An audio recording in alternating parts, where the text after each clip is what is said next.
Project Pokemon. Project Pokemon got hit in 2013, and the timing was not a coincidence. Nintendo had made a clear decree to remove every major Pokemon experience from Roblox at once. The game had been playing since 2013, 5 years of hard work, millions of visits, a dedicated community. But they straight up ripped official Pokemon assets and moved names without a license. The developer, Wish_Z, was backed into a corner when the strike hit in August 2018. You can't discuss it with Nintendo. You can't ask for more time. Once Roblox processes the claim, the game has gone. Terror in Bikini Bottom. Terror in Bikini Bottom continued for 10 years. It was created in 2010, built over 30 million players, and ran until October 22 before Paramount Global finally acted. The game placed players inside Bikini Bottom during a zombie apocalypse with SpongeBob characters throughout. For a decade, the rights holders either didn't observe or didn't care. Then, one day, they did. The strike came through, and 10 years of community memories disappeared in an afternoon. The developer relaunched as Untitled Zombie Game, with all SpongeBob references removed. The bones survived, the soul didn't. If you're enjoying this, hit subscribe. There's a lot more Roblox history like this coming. Survivor. Survivor replicated the CBS reality show in full. Tribes, immunity challenges, tribal council votes, hidden idols. Developer God's Galaxy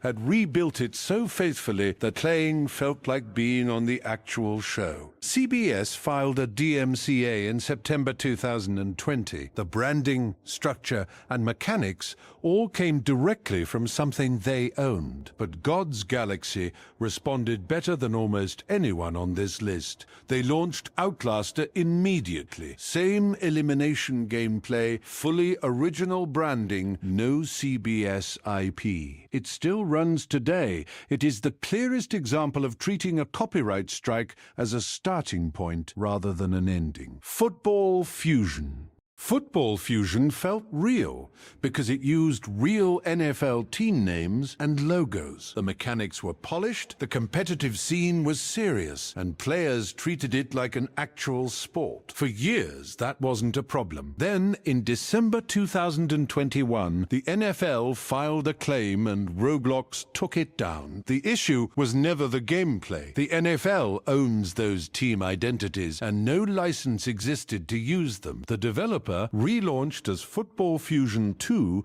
with fictional team names, same game, different branding. The community moved over and it survived. Notoriety. Notoriety is the biggest story on this list. It was created in 2014 as a heist shooter built almost entirely on the identity of Payday 2. Same level structure, same mechanics, unlicensed music from the Payday soundtrack. Over 9 years, it reached 227 million plays and 1.3 million favorites. Then, on September the 23rd, 2003, 2 days before the launch of Payday 3, Starbreeze Studios filed the takedown. The timing was not subtle. A free Roblox game offering the Payday experience was direct competition for a paid title releasing in 2 days. In December 2204, Starbreeze entered a licensing agreement with the developers and relaunched it as Notoriety, a Payday experience. The only case on this list where a copyright strike became a partnership. You vs. Mario. You vs. Mario was a horror game where Mario chases and kills the player. Simple concept, effective execution, genuine fan base. Nintendo filed a strike in July 2021. Mario is arguably the most protected video game character in existence, and Nintendo acts on unauthorized use without exception.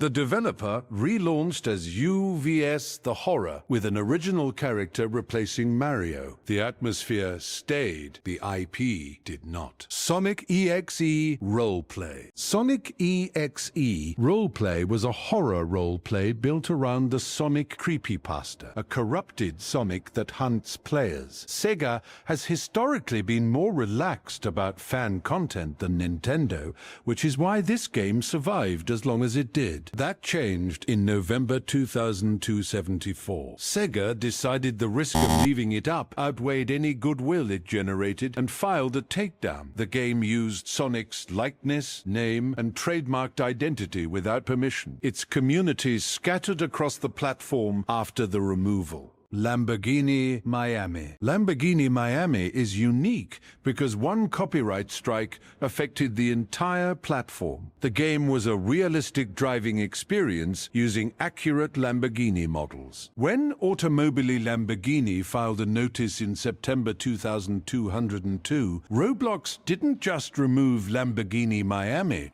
They required every developer on the platform to strip Lamborghini models from their games. Greenville and Driving Empire both lost their Lamborghini vehicles as a direct result. One strike rewrote the car lists of multiple major games simultaneously. UNOfficial. UNOfficial was a faithful UNO recreation inside Roblox. It worked well and had a regular player base. In June 2023, Mattel filed a DMCA. The card designs, the rules, the color system, the name, all of it belonged to Mattel without any license in place. The developer relaunched as UNOfficial, with all UNO branding removed. At that point, the game barely resembles what it was. For a card game that lives entirely on its source material, that is an almost impossible compromise. Some things are too close to their inspiration to survive without it.